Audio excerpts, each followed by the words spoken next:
السلام علیکم ناظرین اور سامعین۔ کہا جاتا ہے کہ اطلب العلم من المہد الی اللحد، یعنی مہد سے لے کر لحد تک آپ علم کو حاصل کرتے رہو، ماں کی گود سے لے کر خبر کی گود تک۔ کہنے کا مطلب یہ ہے کہ ساری زندگی ہم علم کو حاصل کرتے رہیں۔ سمجھ میں یہ بات آتی ہے کہ جب ہم اسکول اور کالج میں تھے تو ہم علم کو حاصل کرتے تھے، اور کالج ختم کرنے کے بعد ہم جب زندگی کے مختلف میدانوں میں چلے گئے تو علم کیسے حاصل کریں؟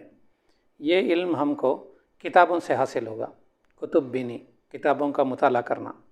کہا جاتا ہے کہ کتابیں خاموش استاد ہوتے ہیں، تو یہ ایک مطالعہ کرنے کی ہمیں عادت ہونی چاہیے، اور وہ بھی مطالعہ ہم اپنی اگر مادری زبان میں کریں تو اس کا اثر بہت زیادہ ہوتا ہے اور اس سے تاثیر بھی بہت زیادہ ہوتی ہے۔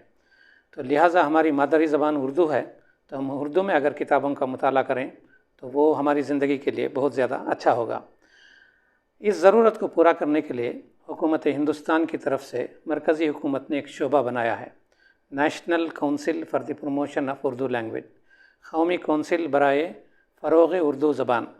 اس شعبے کی طرف سے سارے ہندوستان بھر میں اردو کو فروغ دینے کے لیے، اس کی ترقی و ترویج کے لیے کام کیا جاتا ہے، اور اس کا ایک اہم کام کتابوں کے میلے لگانا ہے۔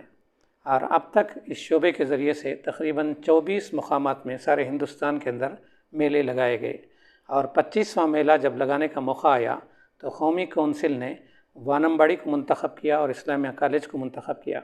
تو یہ کتاب میلہ 25واں انشاءاللہ 3 جنوری سے لے کر 11 جنوری تک ہمارے اس شہر وانمباڑی میں اسلامیہ کالج میں منعقد ہوگا۔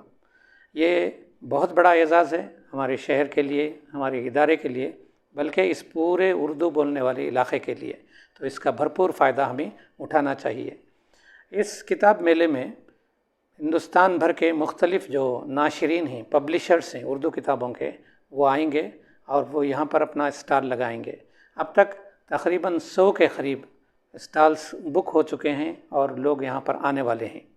تو اب یہ کتابیں ہمارے گھر کے دروازے پر پہنچ گئی ہیں، تو اب یہ ہماری ذمہ داری بنتی ہے کہ ہم ان کتابوں کو خریدیں اور پڑھیں۔ اور یہ کتابیں تمام قسم کی کتابیں اس کے اندر ہوں گی، دینی کتابیں، اور پھر جو ہے درسی کتابیں، اور جیسے اور ساری بچوں کے لیے کتابیں، اور مختلف کتابیں، تفریحی کتابیں، یہ ساری قسم کی کتابیں اس کے اندر موجود ہوں گی۔ تو ہمارا یہ فرض بنتا ہے کہ جب یہ ہمارے اس شہر کے اندر ہمارے گھر کے قریب یہ میلہ لگتا ہے تو یہ میلے کے اندر ہم جائیں اور پھر وہاں کتابوں کا معائنہ کریں اور کتابیں خریدیں۔ کتابیں اپنے لیے خریدیں، اپنے گھر والوں کے لیے خریدیں، اپنے بچوں کے لیے خریدیں۔ تو ہر روز یہ کتاب میلے میں کتاب کی نمائش اور اس کو فروخت کرنے کے علاوہ مختلف پروگرام ہوں گے، تفریحی پروگرام، پھر کلچرل ایونٹس، ثقافتی پروگرام، پھر ادبی پروگرام ہوں گے۔